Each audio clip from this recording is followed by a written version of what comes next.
All right, welcome back. We're going to look at all of our conditional kind of examples here. We're going to look at conjunction, disjunction, conditional, inverse, converse, contrapositive, and biconditional. Welcome back. Thank you, man. Shut that door on the way out. So, conjunction and disjunction, okay? You might be thinking, I don't even remember what this was.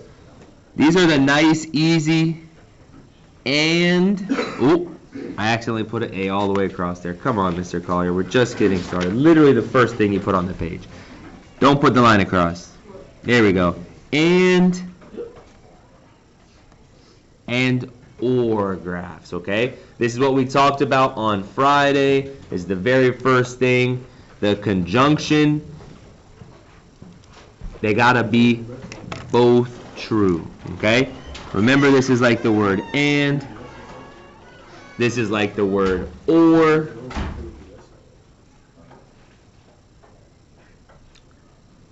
And to keep it really simple, the conjunction needs both true, whereas the disjunction needs, at least one true.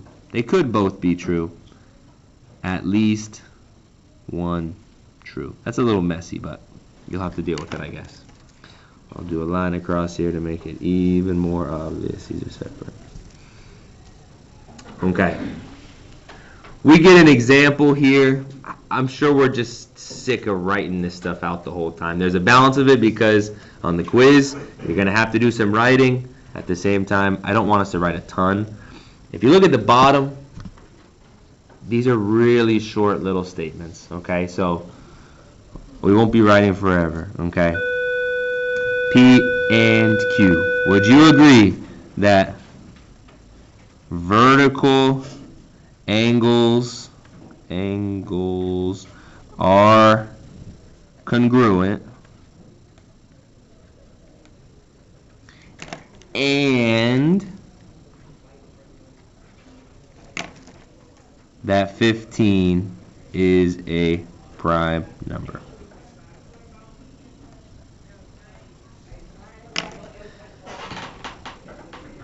So, going back a little bit and seeing this from Friday, the and the or statement with no arrows, the and the or statements don't impact each other. It's not cause and effect anymore, okay? It's not biconditional, where we need to think about wearing snow boots causes snow, okay? These are totally separate random things here, all right? Vertical angles are congruent. Okay, vertical angles, that's two angles that are across from each other, like A and B. Do we know that A and B, which are vertical, are considered to be congruent? Yes, okay? This is a true fact. P is true, okay? Q, 15 is a prime number. Prime numbers can only be divided by themselves and 1. Prime numbers have no integer factors, or I guess I should say, natural factors. Is 15 a prime number? It is not. 15 is not a prime number. What are two numbers that multiply to make 15? 3 and 5, of course. Okay, so that is false. So, conditionally, is this true or false? And requires both. We have true, false. We are false. Okay? As far as this goes, it's the same thing again, right? You may not want to write this a second time. I'll leave that up to you, okay? Vertical angles are congruent, or 15 is a prime number. When it comes to the or, we only need one to be true, at least one to be true. Do we have at least one of them is true? Yes. So we're going to go with true for the or statement. Okay, remember, and is very picky, or is very generous. Okay? The vertical angle's 1. That's false. The 15 one, or sorry, the vertical angle's 1 is true. The 15 one is false. This made a couple of speaking mistakes here. Okay, conjunction means and. Disjunction means or. On the bottom here, we've got our 5. Conditional might be the one that you're most like, wait, conditional? Conditional is just the straight up average P to Q. Boring, normal, conditional, easy, easy, easy. Conditional does kind of throw in a little bit of a wrench to our plan, where we were saying that all the ones that start with con are flipped. Conditional is just the plain old boring one, so that doesn't quite help our memorization out. Okay, we got 2 really easy ones. Okay, P and Q, it's St. Patrick's Day, it's March, and whenever we're doing these conditional statements, that's when we need if then. So conditional, boring, straightforward, the P and then the Q. If it is St. Patrick's Day, then it's March.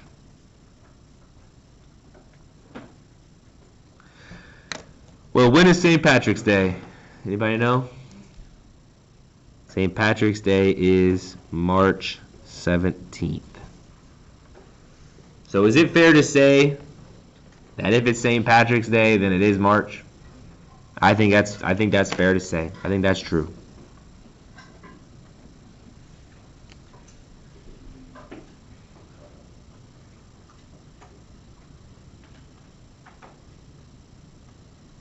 Any issues with conditional? Inverse. How do we set up the inverse?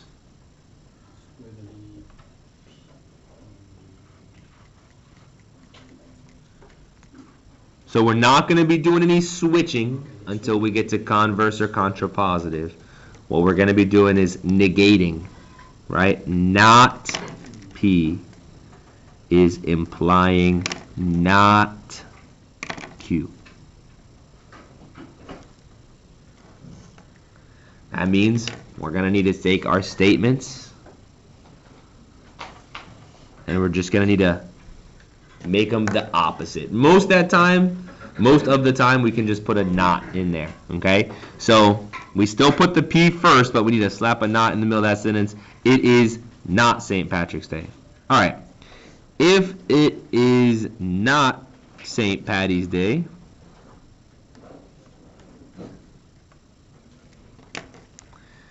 then, again, negated Q, it is not March. So if it's not St. Patrick's Day, then it is not March. Can you give me one example?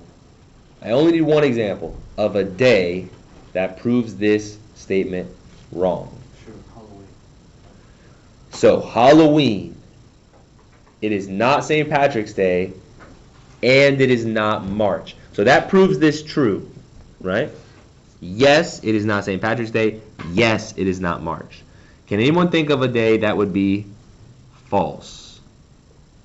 What do you got, Kevin? March 23rd. There you go. Just pick a random day in March, like March 23rd. Is it St. Patrick's Day? No. Then it is not March. Yeah, it is, right? It's March 23rd. So this would be false. Okay? We need to provide a little bit of a little counterexample. March 23rd. Perfect.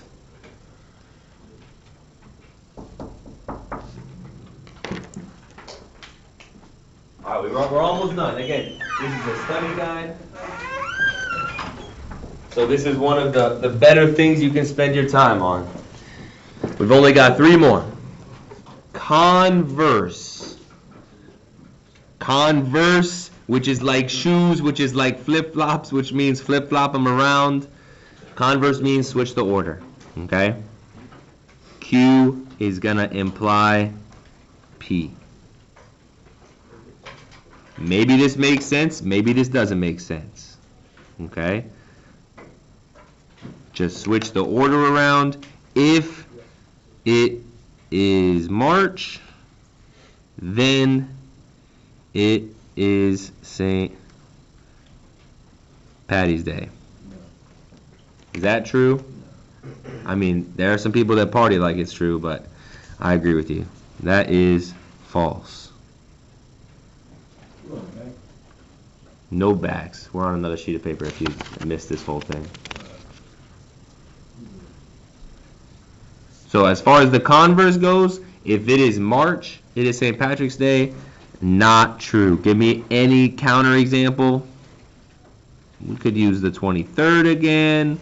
We could use, let's use March 4th, right? A funny little day, March 4th.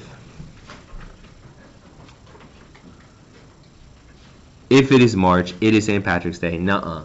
Because here's a March day that is not St. Patrick's Day. Contrapositive. What are we doing for the contrapositive? That's right. Negate the Q, implying negate the P.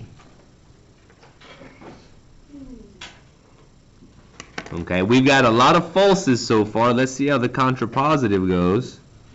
If then, we need to switch the order and put the nots in there. First up is the Q. If it is not March. Then, negate the P. It is not St. Patty's Day. How does that one sound? If we can guarantee it's not March, it could be January, February, April, May, June, you know, all the months, right? Can we also guarantee that it is not St. Patrick's Day? This is going to be a true statement. If we know it's not March, there's no way it could be St. Patrick's Day, right? You're not going to be searching in November and then just find St. Patrick's Day in there. So, this is true. This is also a good example of how you can't just start guessing like, oh man, like, you know, inverse is false, so, you know, I'm just going to guess all the rest of them are false. Okay? You really do have to try them out. Now, the last one is the one we just talked about, which is biconditional. That's the one where P and Q have to imply each other forwards and backwards. Okay? Remember, the language here is if and only if. Okay? That's a pretty good clue that we're going to have two if statements and that we're going to have the word and, which means both. Remember that biconditional is talking about two setups. Biconditional is talking about conditional and converse. We just went through this. Biconditional is talking about P implies Q. That's our normal old conditional one. And Q implies P. That's our normal old converse one where we've switched the order. Converse means shoes, like flip-flops, flip-flop them around. And we've already talked about both of these. We already talked about the conditional, and we already talked about the inverse. So I don't need to write this all over again. Conditionally, was this statement true? Yes. Conversely, was this statement true? Our converse was actually false. I think I might have pointed to the inverse a second ago. It's supposed to be converse, which is false.